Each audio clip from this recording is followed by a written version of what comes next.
have I got a treat for you today. Is your chair bolted to the floor? You better make sure it's bolted to the floor. Are your windows down? Roll up your windows, because your head is going to fill with enlightenment helium and you will float to the moon out through the window. Your chair, if it's not bolted to the floor, will explode off the ground and go into outer space. The earth is going to crack open before you, and enlightenment vapors will arise and fill your nostrils. Are you ready? Today we're going to read and study and unpack Gutei's finger. This is a koan. It's koan number 3 from the Mumonkan. I am going to read this crazy ass koan to you, and then we're going to unpack it. Are you ready? Here we go. Whenever Master Gute was asked about Zen, he simply raised one finger. Once, a visitor asked Gutei's boy attendant, that sounds a little Socrates Glaucon. Anyways, one time, a visitor asked Gutei's boy attendant, "What does your master teach?" The boy also raised one finger. Okay. Hearing of this, Gute cut off the boy's finger with a knife. Okay, trigger warning. As the boy ran out screaming with pain, Gute called to him. And when the boy turned around, Gute raised his finger. The boy was suddenly enlightened. Friends, what the heck are we to make of this Gutei's one-fingered Zen? I'm going to unpack this koan for us, explain it, and by the end of this video, you're going to be totally clear in a logical and coherent way on what the meaning of this koan is. Okay, are you ready? Here we go. But before we do that, I just have to show you some things I got during my recent trip home from America. Why am I showing you these things? I don't know, it's like an unboxing video. Those unboxing videos are very special. Anyways, look, I got these thermal Sherpa insulated heat socks at St. Vinny's in Hartford, Wisconsin. They cost me like $4. I'm going to give them to my girlfriend. They're very comfortable socks. I'm wearing some right now. Very comfortable. Okay. I also got, at that same St. Vinny's, this novel, Heartburn. Now, this is a novel, Nora Ephron's first and only novel. You can see on the cover here, that's Jack Nicholson and Meryl Streep. They starred in the movie version of this book. I also, while I was home, ordered this, Manifesting Zen. Now, this is a very expensive book. The reason I didn't order it here in Europe is because it would have cost like $90 to mail it here. It is a collection of Dharma talks from Mount Baldy by Kyoza Joshu Sasaki Roshi, who was my teacher. So I found in that interesting teisho on Gutei's one-fingered Zen, and I want to share Gutei's story with you, kind of paraphrase Gutei's story as Roshi paraphrases it here, and then we're going to unpack that koan using some of the insights that Roshi presents in this teisho.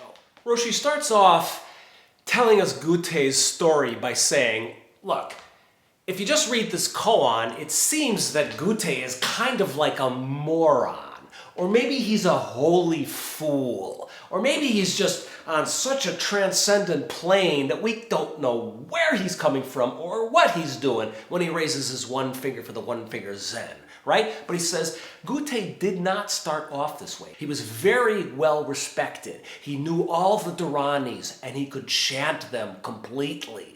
He was a supreme intellectual. That's the point Roshi is making. He knew all the teachings and he was able to communicate them in the simplest way to a child and in the most complex and sophisticated way to an adult. So he says, whatever your preconceptions are about Gute, when you read this koan, you need to understand a little bit of the background of Gute here. He was your, he was like in contemporary terms, he was teaching mysticism in the Harvard School of Theology. Now is when the teisho that Roshi gave on Gutei's one finger gets interesting, gets a little bit kinky, gets sensual. I'm going to read it to you because it's hard to capture it in summary. So one day Gute is maybe hanging out in his zendo, he's maybe hanging out in his garden, and suddenly a nun appears. And she slowly walks 3 times around him. I don't know why I find that so arousing, but I truly do. This nun shows up and she walks around Gute 3 times, where she points out that when you walk around someone 3 times, this is a sign of kindness and respect, he says. Kindness or respect. So then the nun does her perambulation around Gute and then says, say something, ask me a question. Where she says, maybe she was beautiful, maybe not. This is important. When she presents herself to you, you want to encounter her truly. When you encounter something, you want to fully encounter that thing with no traces of thinking. Unless you fully embrace each other, unless your hearts merge to become one, you have not truly encountered that person. That's really important. So when you encounter the other, it doesn't have to be an erotic situation with a nun walking around you 3 times and then asking you to tell her something. It can be anything. The dishes in the sink, the subway car, your computer. When you encounter something, we wish to encounter it fully, okay? We fully embrace that which is before us. We fully encounter it. At the end of this Teisho, Roshi will say, relationship is very important. Zen practice begins with relationship, or the full encounter. So needless to say, Gute cannot sleep that night. He's laying in bed and he's thinking, oh my gosh, I had a chance, right? Or she's saying, I met this woman, but I could not truly encounter her. So we all have this experience in life. We master some aspect of the wisdom tradition, and we can enchant the less educated with our musings and insights. But then we encounter a situation in the real world and our hat gets handed to us, right? We lay in bed at night, we think, what a phony I am, what a fraud, I failed completely, but also I'm intrigued. And so Gute finds himself thinking, I'm gonna abandon Zen practice. And that night he has a dream. And in this dream he is told, stick around. You're going to experience a new teacher. Someone will come and give you genuine Zen, which is what you're craving, homeboy. So in the morning, Gute thinks, I'm going to stay here. I'm going to keep studying Zen. I'm going to wait for this new teacher to show up. And then the new teacher does show up. The new teacher's name is Tenryo. So naturally, Gute asks Tenryu what he should have said to the nun. And instead of saying anything, what does Tenryu do? Raises 1 finger. That's it. And it is said that Gute saw Tenryu's 1 finger and realized Satori. What kind of Satori was this? It's the kind of Satori where without doubt, without thinking, without logic, without separation and objectification, he realized or truly encountered or made complete relationship with Tenryu's 1 finger. How does Roshi put this? He puts it in an interesting way. Let's let this stick. Let's let it stick in our cranium. Tenryu lifts his finger, okay?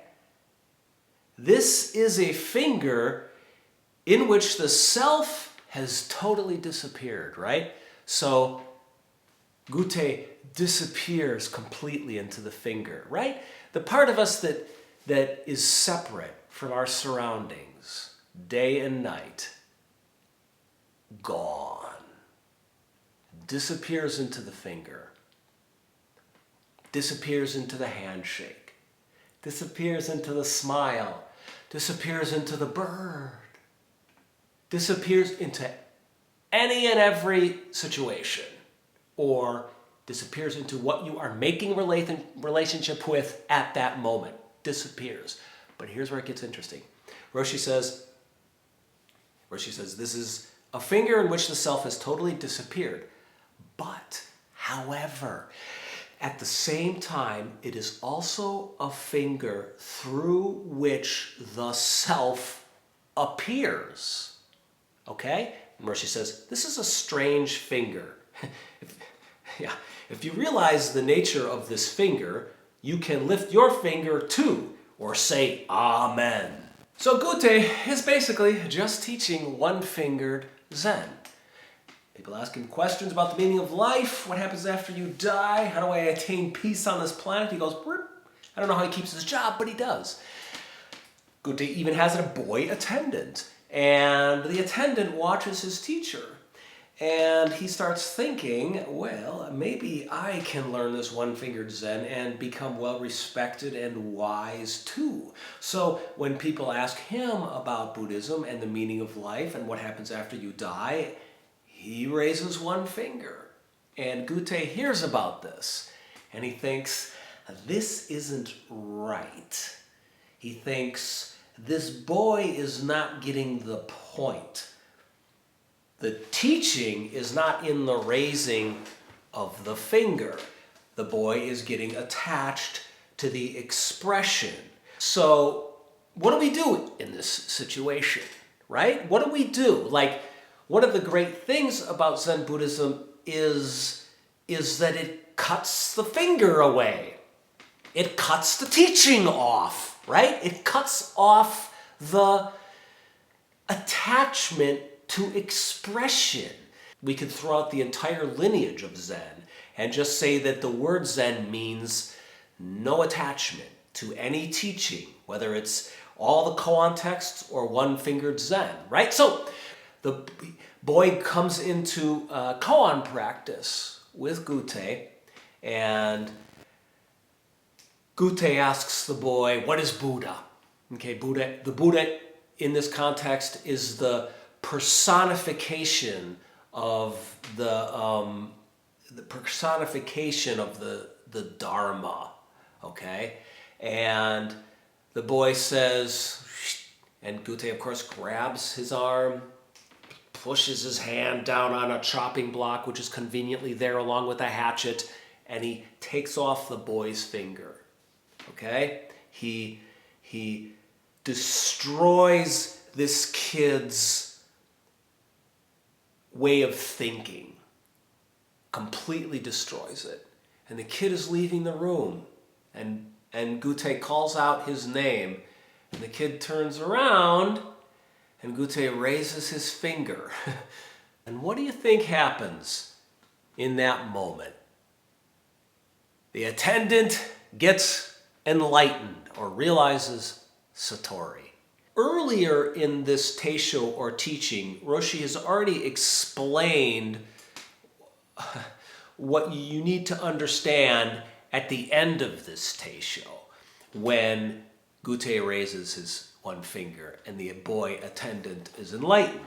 And earlier, Roshi talks about Shakyamuni Buddha, the founder of our lineage, and he says, Buddha taught that all existing beings take the Dharma activity as their content. And he talks about two different aspects to this one Dharma activity.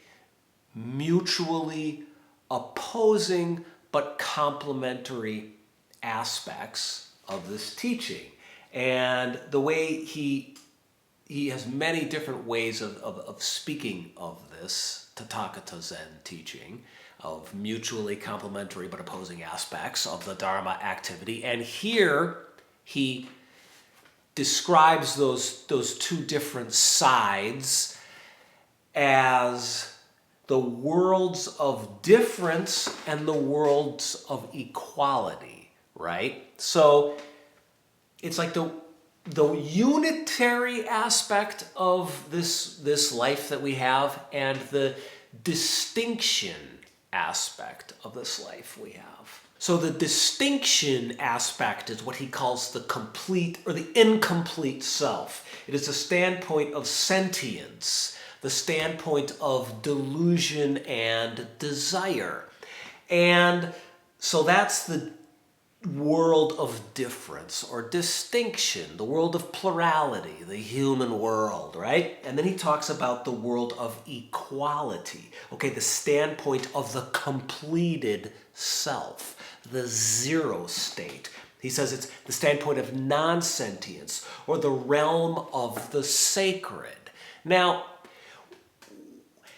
one thing that Roshi's trying to do in this teisho is point out how these two realms exist interdependently and can't be taken separately, but also they kind of pop up within each other and dissolve into each other, and ultimately there's not a real distinction or difference between them.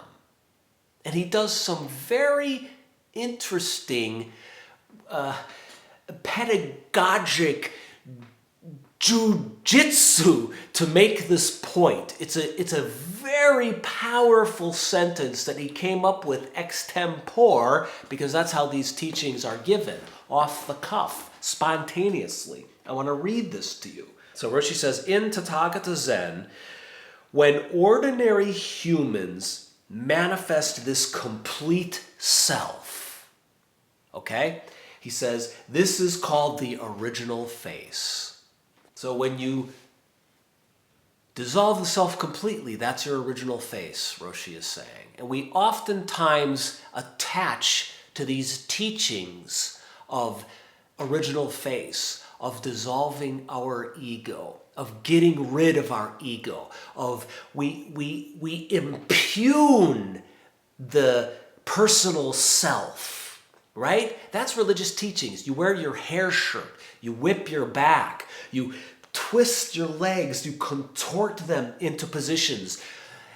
You feel guilty because you haven't done your Zen practice, right? You feel guilty. You yell at yourself, right? So now watch what happens next. Roshi says, we do not in Tathagata Zen dwell in that standpoint of the Buddha, okay? We break through that and are born again into the human dimension. And this is a really, really hard part of the teaching. It's really hard to stand in your human shoes as Buddha or as God, right? Usually we're like, oh, I'm me again. But that's not what's being said here, right? Now, okay, are you ready? This is a complex sentence.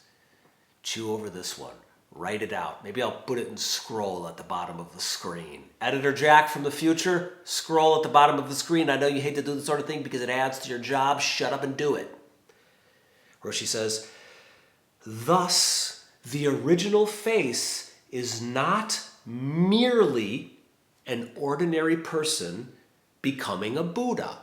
It is the complete self that actualizes itself when it gazes on itself through manifesting the standpoint of an ordinary person.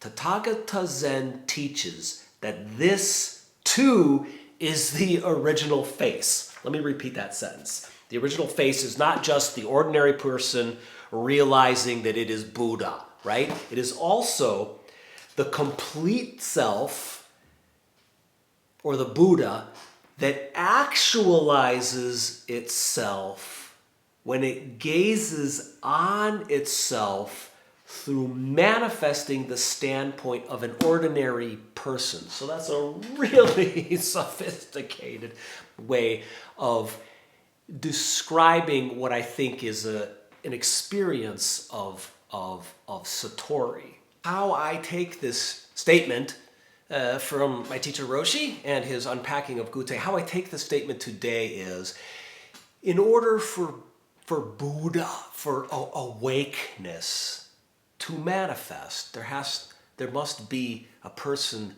there through whom this awakeness manifests. And that awakeness sees itself through this person. There's that old Gnostic Christian saying that we all know. The eyes through which I see God are the same eyes through which God sees me. You, yourself, your clumsy, crummy, lousy, incomplete self are being manifested by your complete self, and vice versa. And of course, the same complete self that's manifesting you is manifesting me, is manifesting this table, and this orchid, and this cosmos. And holy cats, Batman. That means that we all have the same complete self. Our job is to just not be attached to our incomplete selves.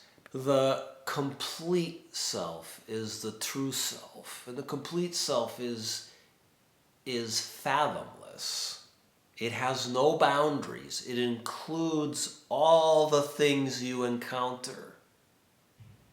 And in each of those encountered things, there is also manifested the complete self, or Buddha awakeness. And so your whole life is sacred. I think about it like this great big circle, like you're on the precipice of enlightenment, and you see bigger and bigger and bigger, and you see the whole cosmos, and you're coming out of yourself, and you're coming out, and you're seeing and embracing everything. And then a moment later, everything is seeing out through your eyes. And you're back, sitting here on this chair, saying, friends, if you like this channel, hit the subscribe and hit the like button. You can also support this work on patreon.com/Shozan Jack Hobner. Lots of good stuff going on over at Patreon. That's all I got for you.